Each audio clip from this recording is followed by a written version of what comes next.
చేసే విడచిన్నాను.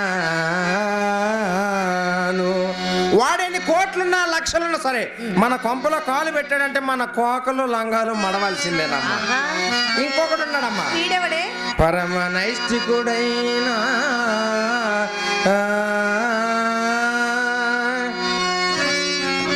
వారేనమ్మా పరమ నైష్టికులు అంటే. మన ఇంట్లో ఏం పనమ్మా? అయ్యో నా తల్లి, పరమ నైష్టికులు అంటే పూజారులైనా వాళ్ళకైనా ఇప్పుడు ఆ యావ ఎక్కువగా ఉంది. అలాంటి పరమ నైష్టికుడైనా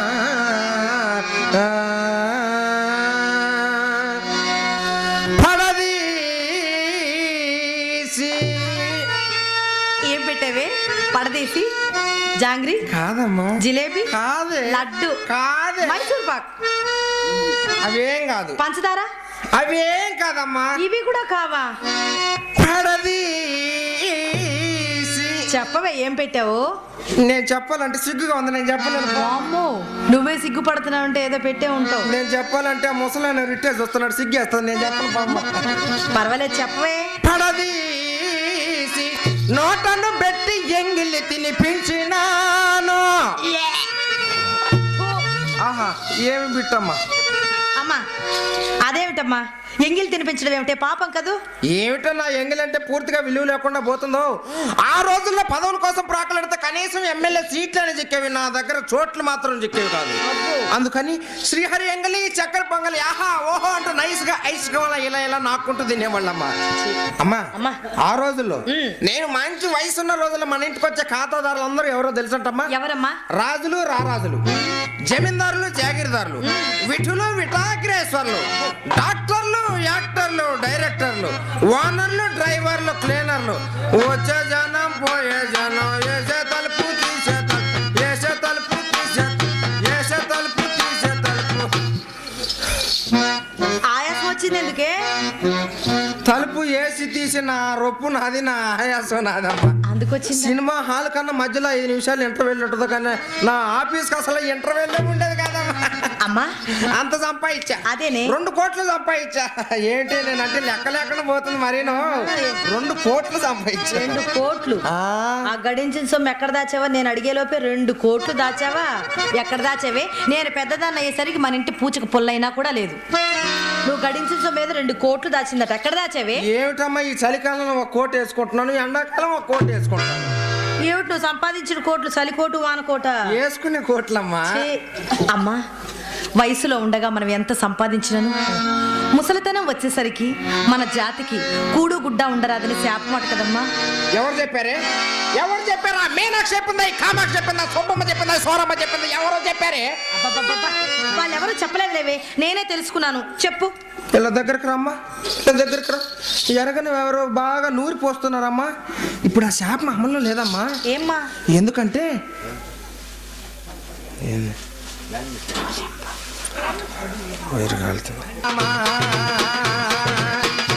చాలుమైనా అది ఎంత చిన్నదైనా నువ్వు నేను ఒకటైపోదామా.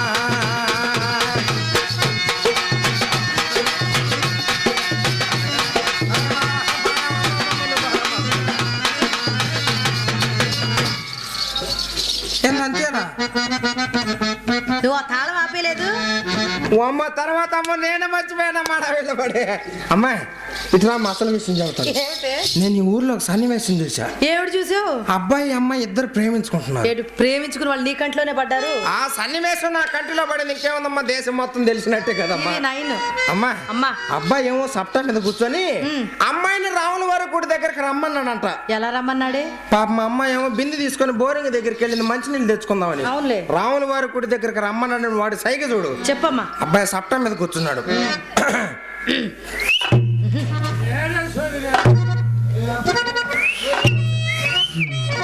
అక్కడ కలుసుకుందామని కావాలా? అక్కడ ఎక్కడ? అక్కడ రాముల వారి గుడి దగ్గర కలుసుకుందామని. అమ్మాయి చూడమ్మా, ఇప్పుడు కుదరదు, బోరింగ్ కొట్టుకుంటున్నాను, మంచినీళ్ళు తెచ్చుకున్న తర్వాత కలుసుకుందామని కాదు. దీని సైకి చూడు.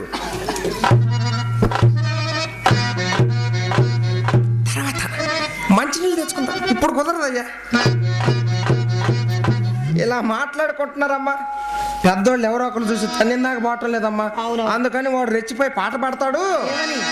రాను రానంటూనే చిన్నదో చిన్నదో రాములరి గుడికొచ్చే చిన్నదో చిన్నది కాదు కాదంటూనే కుర్రదో కుర్రదో రాములరి గుడికొచ్చే చిన్నదో చిన్నది గాజువాక పిల్లమే గాజులో లంగాదా గాజువాక పిల్లమే గాజులో లంగాదా గాజువాక పిల్లమే గాజులో లంగా నీ చెయ్యి జాపలేదా నీ చెయ్యి జాపలేదా మా గాజు తొడగలేదా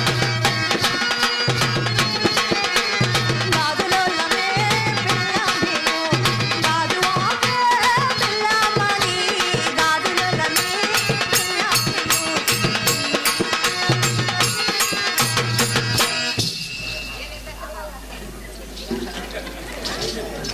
ఏమిటో ఇప్పుడు దాకా బ్రహ్మాండంగా నాట్యం చేస్తున్నా కాళ్ళు ఆగిన ఏమిటమ్మా? నీ తాళం మళ్ళీ ఆగిపోయింది. నేను నా తాళాలు బయటికి తీస్తే నీ కాళ్ళు ఆగిపోయినా? అవును. ఏది నా తాళాలు బయటికి తీస్తే కాళ్ళు ఆగిపోయినా? అవునమ్మా, లోపలేసి. అంత మటుకు సంతోషపడమ్మా. నేను మంచి వయసులో ఉన్న రోజుల్లో నా తలుపులు తీస్తే పోయి రైలు బళ్ళు సైతం లారీలు సైతం ఆగిపోయాయి. మరి నా నీ కాళ్ళు ఆగిపోవటం ఒక లెక్క అదేనమ్మా. అమ్మాయి డ్రామా ఏమ్మా? అసలు విషయం మర్చిపోయాను. ఏమిటి? ఈ ఊర్లో చాలా విషయాలు జరుగుతున్నాయి. అవునవును, నీ విషయం ఏది ఎవరిమైనా కానీ భవానీ శంకరం మీదే. కాదమ్మా, కాదా? నా దగ్గరకు జాత మన ఆడవాళ్ళు 4 రకాల మనస్తత్వాలు కలిగిన ఆడవాళ్ళు ఉన్నారు. ఓహో, దీని మీద రీసెర్చ్ చేస్తున్నావు అన్నమాట నువ్వు. చెప్పు. హస్తిని, చిత్తిని, శంకిని, కామిని. ఆహా. మొదటి రకం ఉందమ్మా. కుర్రోళ్ళని చూసి కులకపోద్దమ్మా, బజార్కి వచ్చి బండి కింద పడుద్దమ్మా. ఇక రెండో రకం ఉందమ్మా. ఎవరు? గంట గంటకు ముస్తాబైద్దమ్మా, వారానికి ఒకసారి ముఖం కడిగిద్దమ్మా. ఇక మూడో రకం ఉందమ్మా. ఈమెవరే? ఈమె గురించి ఏం చెప్పేదిలేమ్మా. సతీ సావిత్రి అనసూయ అంటే ఈమె కావాలి మహాప్రతివత అనుకుంటారు చూసే జనం అందరమ్మా. ప్రొద్దున్నే లెగిసిద్దే మొగుడు కాళ్ళకి దండం పెట్టిద్దమ్మా, సాటుగా మరిది కన్ను కొట్టిద్దా. ఇక నాలుగో రకం ఉందమ్మా. ఈమెవరు? అమ్మతోటి ఇవన్నీ అక్షర సత్యాలమ్మా. ఇక నాలుగో రకం ఉంది. ఏం గురించి చూడమ్మా. ఏం 60 సంవత్సరాల వయసు వచ్చి తలంతా తెల్లగా నరిసిన తలకు నల్లటి రంగేసి పుట్టిడు మల్లెపూలు పెట్టి 16 సంవత్సరాల కుర్రాడు బజార్ని పోతంటే అంటది, ఏమని? ఏం బాబాయ్ బాగున్నా బాబాయ్ నిన్నే మామయ్య పిలిస్తే పలకవే అంటే వాడంటాడు, వస్తే నీ అమ్మ కడుపు గల నీ వయసు ఎక్కడా నా వయసు ఎక్కడా, అద్దంకి కొండ ఎక్కడా బొట్లపాలెం తొండ ఎక్కడా, నువ్వు పట్టుకుని నన్ను మామయ్య బాబాయ్ అంటావు న్యాయంగా ఉందంటే ఇది అంటది. నాకంతా లెక్కేంటి అబ్బాయి, నీ పెళ్లినాడగా నీ సమర్థం మూల కూర్చుంది. ఇలా మాట్లాడుకొని దేశాన్ని నాశనం చేస్తున్నారు. సరే కానీ అబ్బాయి ఏడమ్మా? అదే ఏ అబ్బాయి అమ్మా? అల్లుడు అబ్బాయి. అల్లుడబ్బాయి? అల్లుడు గారు భవానీ శంకరం గారు. ఆ వంకరం గాడే ఏడమ్మా శంకరం గారు అంట. ఎంత మర్యాద. అసలు భవానీ శంకరం అంటే అర్థం తెలుసంటమ్మా. భవానీ అంటే బడా చోర్, శంకరం అంటే చెడిపోయినాడు. చెడిపోయినాడు దగ్గరే ఉంది చేతులు నలిపిన మట్టి తప్ప. ఆయన ఈ పూట ఎవరినో అప్పడిగారట, వారు తప్పక ఇస్తాన్ని వాగ్దానం కూడా చేశారటమ్మా. అందరికీ వెళ్ళి ఉన్నాడే. ఇంకొక మాట చెప్పలేదంటమ్మా. ఏమిటమ్మా? ఆయన తెచ్చి నీ దోసిట్లో పోస్తానని చెప్పుంటాడే. చెప్పాడా? మర్చిపోయావు. ఆ దోసిటి తెచ్చి నా సంచిలో పోయి సరే. ఈ ఊర్లో ఆయనకు అప్పించే ఎదవేవడమ్మా. ఏమ్మా? ఇది వరకంటే సైకిల్ షాప్ ఉందమ్మా, అప్పుడు తెచ్చాడమ్మా కట్లు. ఈ సంగతి బాకీ వాళ్ళకి తెలిసింది, వచ్చారు తలా ఒక సైకిల్ తీసిపోయారు. ఇప్పుడు దాని తాలూకు ఒకే ఒక వస్తువు మిగిలితే చేత పట్టుకొని తిరుగుతున్నాడు. ఏమిటమ్మా అది? గాలి కొట్టే పంపు. గాలి కొట్టే పంపుతో మనకేమిటమ్మా పని? పెద్దదాని నువ్వు పోయినా చిన్నది చిత్రపోయినా గాలి కొట్టండి డబ్బులు అడగొట్ట. ఇదేగా వీడి పని అంతా. నీవా వట్టి వెర్రి బొగ్గులు దానివి. వాడు మహామాంత్రికుడు మాయగాడు. వాడు వచ్చే కళ్ళబల్లి మాటలు చెప్పగానే కళ్ళు మూసుకుంటా వాళ్ళు అప్పు చెబుతాడు. వాడు వచ్చిన పని కాస్త కాజేసుకొని చెప్పకుండా చక్కపోతాడు. చిచి, నా కడుపును పుట్టే కానీ అన్ని తండ్రి పోలికలు తండ్రి బుద్ధులు. అవతల బాబు నాకు అనిపించమాక అవతలకు బావే అమ్మా. అన్ని తండ్రి పోలికలు. అమ్మా అమ్మా నేను మాట్లాడుతాను, చెప్తావా? చెప్పమ్మా. మన వ్యాపారానికి సంబంధించిన లక్ష్యానికి చెబుతా. వ్యాపారం కాదులేవే, నా పుట్టుకు రహస్యం చెప్పు.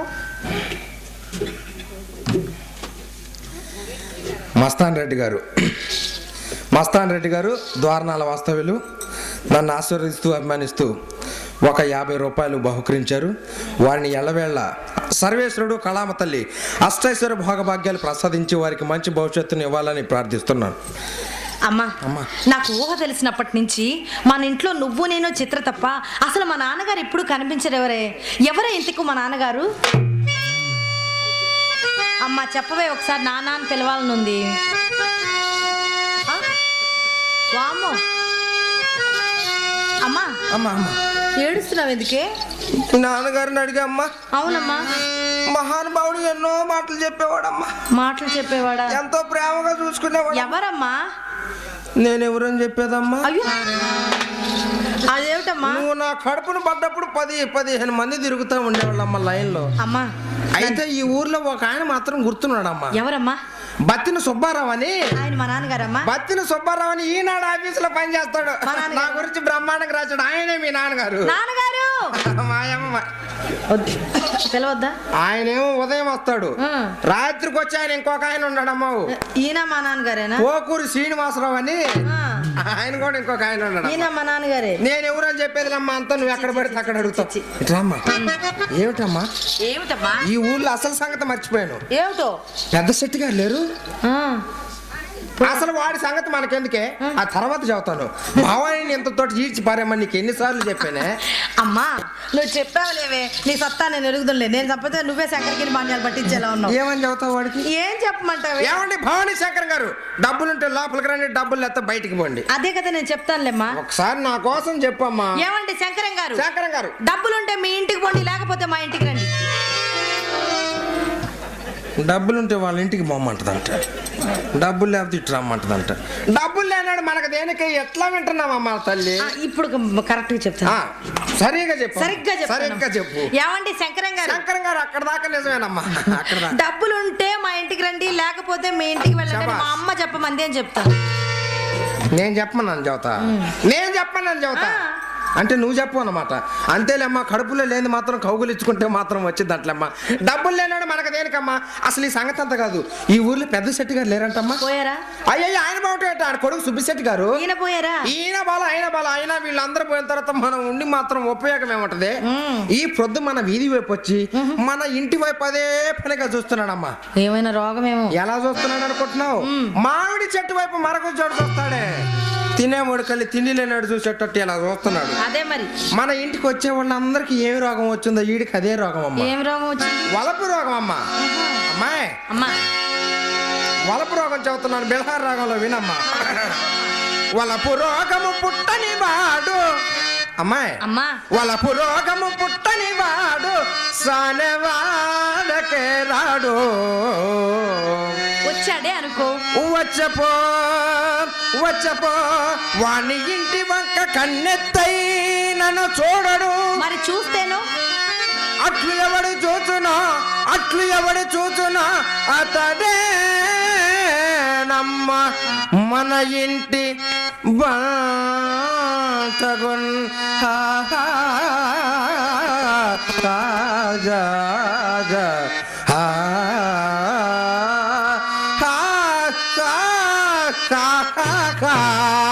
పంట్రో తగునే బమామని, పంట్రో తగునే చింతామణి, పంట్రో తగునే బమామని, పంట్రో తగునే చింతామణి.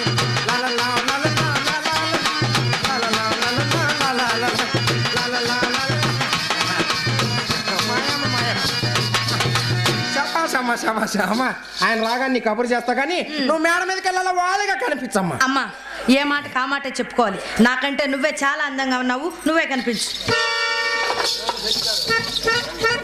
నేను కనిపించేదా? నేను కనిపిస్తే హుషారుగా వచ్చేవాడు కూడా ఉసూరు మంట పోతాడమ్మా. నువ్వు కనిపిస్తే మంచి సీజను.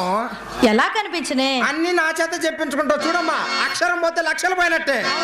తక్కుచో తలుక్కు మనచో తారవలయో